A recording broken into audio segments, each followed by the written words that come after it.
Hello dear students, chapter moving charge और magnets पढ़ रहे हैं हम लोग। और एनसीईआरटी सॉल्यूशन में क्वेश्चन नंबर 1 देखिए। सर्कुलर कॉइल दे दिया इन्होंने और कहता है 100 टर्न्स है, तो बच्चों ये एन की वैल्यू हो गई। और हर टर्न का जो रेडियस है वो 8 सेंटीमीटर है और सब पर करंट जा रहा है बच्चों 0.4 एम्पियर। तो अभी डायरेक्शन नहीं लिए, फॉर टाइम बीइंग मैं ऐसा कर लेता हूँ कि इसको करंट को ना एंटी क्लॉकवाइज बच्चों चला लेते हैं।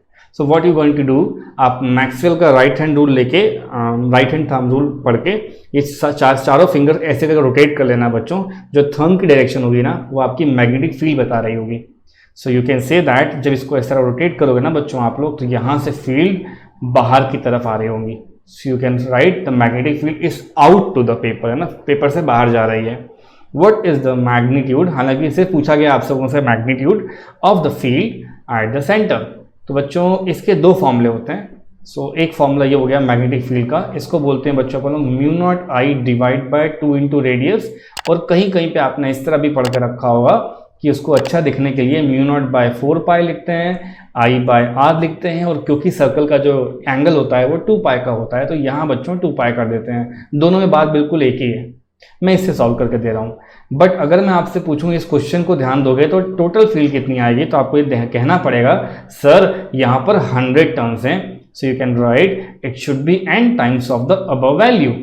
तो ये हो जाएगा mu not I divide by 2r। बच्चों इसको सॉल्व कर लो फटाफट। ये हो जाएगा 100, म्यू नॉट का टर्म तो हम जानते ही हैं, वो होता है 4 pi into 10 to power -7। Current मेरे पास लिखा है तो मैं इसको 0.4 कर देता हूँ टाइम बीइंग के लिए। और यहाँ हो जाएगा 2 into radius which is 8 centimetres. So I should write like this.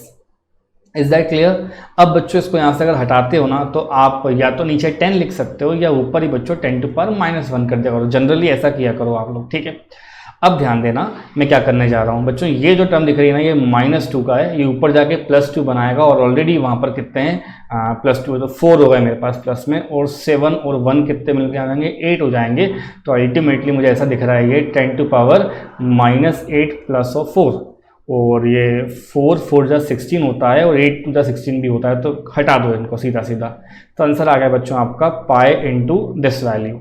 तो आंसर लिख लीजिए फटाफट आप लोग। ये हो जाएगा 3.14। ऊपर मुझको दिख रहा है बच्चों -4 और फील्ड निकाल रहे हैं तो प्यारे बच्चों ये टेस्ला में आएगा और यही आपका आंसर है।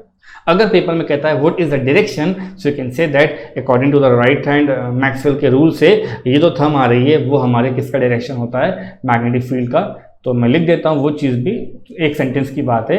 यूजिंग मैक्सवेल, देखते रहिए सारे, using Maxwell thumb rule I can write that the magnetic field is this way. इसको अपन बोलते हैं outward to the piece of paper. और आउटवर्ड टू द, जिस कॉपी पे आप पढ़ रहे हो ना उसके बाहर आ रहा है, तो आउटवर्ड टू द, ठीक है। I can write here like this plane, और सीधा सीधा बोलूं आउटवर्ड टू द पेपर जिस पर आप पढ़ रहे हो राइट नाउ, ठीक है। चलो आगे देखते हैं।